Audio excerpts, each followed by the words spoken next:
You know that feeling, right? Like you're scrolling through your feed, just minding your own Yeah. business, Oh, yeah. and suddenly there's an ad for that thing you just thought about buying. Spooky sometimes, isn't it? It is. Or your news feed just feels, I don't know, curated.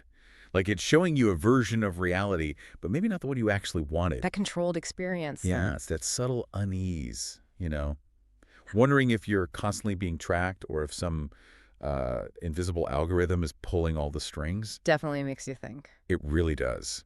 And it makes you wonder, Hmm.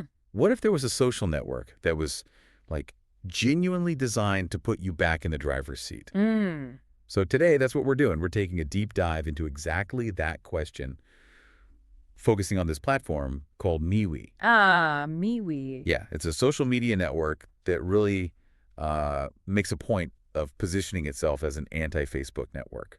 Kind of a digital rebel, you could say. It really is a fascinating proposition they're putting out there. MeWe aims to offer a dramatically different online space. How? It's built on these foundational principles of user privacy, digital safety, and importantly, genuine control. Okay. It's making a pretty bold promise. An environment free from, the constant ads we've all just accepted. Right. Free from the pervasive data tracking that fuels those ads. And critically, free from the kind of algorithmic manipulation that often shapes what we see online without us even realizing it. That's a big claim. It is. It's a distinct choice in today's digital landscape. So our mission for you today is to unpack these claims. We'll be dissecting MeWe's core promises, exploring its unique features. And the business model too, I assume? Exactly. Really trying to understand its business model. We want to see how it aims to deliver on that promise of user-centric social networking Gotcha. and figure out what a truly private social space looks and feels like in practice. For those of you who's told us you're concerned about data privacy, this deep dive should be particularly interesting. Looking forward to it. So let's dig into that bold claim. Ad-free, data tracking free, and newsfeed manipulation free. I mean, in today's world, that sounds almost revolutionary. It kind of is, isn't it? What really underpins that philosophy at MeWe? What does it truly mean for someone, using the platform day to day? Well, what's truly fascinating here is that MeWe's core positioning is it's a direct counter-narrative to how most social media works. Okay. Most major platforms, as you know, they thrive because their business model is advertising. That's the engine. Right, selling ads. Precisely. Which means they need to gather vast amounts of user data for highly targeted ads. And they often manipulate news feeds with these complex algorithms. Why manipulate them? To maximize user engagement, keep you scrolling longer, which, in turn, boosts ad revenue. It's a cycle. Okay. MeWe, by contrast, explicitly says its business model is not advertising-based. That's the absolute key differentiator. No ads at all. No ads funding the main platform. So if they aren't selling your attention to advertisers, they fundamentally don't need to track your every move or algorithmically tweak your feed. Ah, I see the connection. This is the essence of their user is not the product mantra. It's a powerful statement. But does that create challenges for them? Like, how do they grow? Oh, absolutely. It creates a significant uphill battle. It means MeWe can't leverage those, viral growth loops or the massive marketing budgets fueled by ad revenue that its competitors enjoy.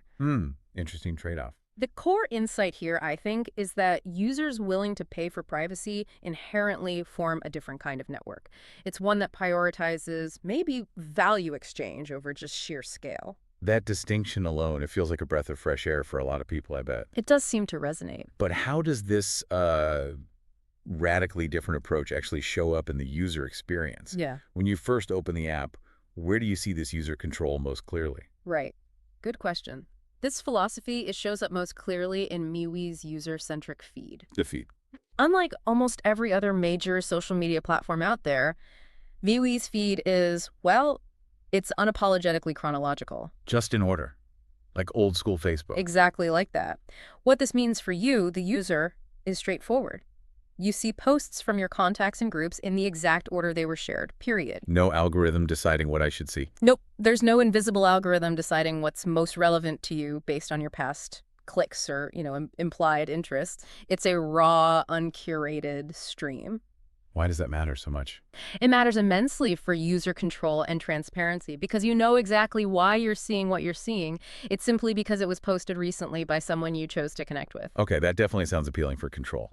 But I wonder, In an age where, algorithms often help us discover new stuff, Hmm. things we might not have found otherwise, does a purely chronological feed maybe have some trade-offs, like for finding new content or broader engagement? That's a really perceptive question. Yeah, there's a trade-off. While the chronological feed gives you that transparency and predictability, Which is good. it does mean that discovering new public content or accounts outside your immediate network might require a more, let's say, active approach. So I have to go looking. Pretty much. Maybe through dedicated interest groups, which they have a lot of, or direct searches. You're not relying on an algorithm to just surface it for you. Right. It basically shifts the burden of discovery back onto you, the user, which for some people wanting control is a trade-off they're absolutely willing to make. That makes perfect sense. So beyond the feed, you mentioned that commitment to privacy settings and no third-party data sharing. That seems pivotal. Absolutely critical. How exactly does that build trust, and how does it change the user's relationship with the platform compared to, what we're used to? It's huge because it directly addresses one of the biggest anxieties people have with modern social media. That feeling that your personal information is constantly being harvested and traded, often without your full knowledge or, frankly, real consent. Like signing up for something, hitting agree without reading the fine print. Exactly. And then, bam, you see an ad for something you just talked about with a friend. It feels invasive. Yeah. MeWe's model aims to just eliminate that specific unease by explicitly stating no third-party data sharing and by giving you, the user, direct control over your content. Like post by post. Yes, you can decide who sees what post by post. Yeah. It builds a fundamental level of trust. It reinforces that sense of ownership. Your online presence, your data, it's your property. Not something the platform uses for its own gain. Precisely. It's not something they're using for their own commercial gain behind your back, and that directly impacts the value proposition for anyone who's privacy conscious. It's clear MeWe has this distinct philosophy on privacy. Yeah. But okay, it also needs to be a compelling social experience, right? To be a viable alternative. Absolutely. It can't just be private. It has to work as a network. So what are some of those familiar features users would find? Things that make it feel like a platform you can actually use without sacrificing, like basic functionality. Yeah, you'll find all the essentials you'd expect, really. For instance, MeWe boasts a large number of interest-based groups, Okay, groups are important. super critical for community building. You can dive into public groups on, countless topics, or create private ones for your friends or family. And messaging. Yep, there's a comprehensive messaging and chat system, supports one-on-one group chats. You can send photos, videos, Disappearing messages, GIFs. all there. Disappearing messages, GIFs, voice notes, the works. And of course, the standard social stuff is there too. Like posting updates. You can post text, images, GIFs, react to posts with emojis, and even create stories, those short-lived updates. So it has the features. It's truly designed to be a full-featured social network, just, without those typical downsides of data harvesting and algorithmic feeds that many people are trying to get away from. Okay, so we've established MeWe isn't using ads or tracking data for revenue, which naturally brings up the big question. How do they keep the lights on? Exactly. How does it actually make money? And what does this mean for its long-term viability? This is where that business model comes in: subscriptions and in-app purchases. Indeed. And this completely different approach to monetization is what truly sets MeWe apart. It's fascinating. How does it work? Is it free? The core MeWe app is free to download and use for everyone. That's important, right? Yeah. For accessibility. Yeah, keeps the barrier low. But it generates its revenue through optional purchases and a dedicated subscription service they call MeWe Premium. Ah, the freemium model. Sort of, yeah. It's a fundamental shift from the ad-driven model where the free product often means you are the product being sold. Right. Here, the core functions are free, but advanced features are what drive revenue. It directly aligns the value with the cost for the user. Okay, so if I'm thinking about maybe subscribing, what are those actual benefits? What does MeWe Premium deliver? Well, for starters, you get a massive boost in your cloud storage. You jump from the standard 2 GB, which isn't huge, up to 100 GB. Wow, that's a lot. Good for photos and videos. Huge if you share a lot of media. Then there's unlimited voice and video calling.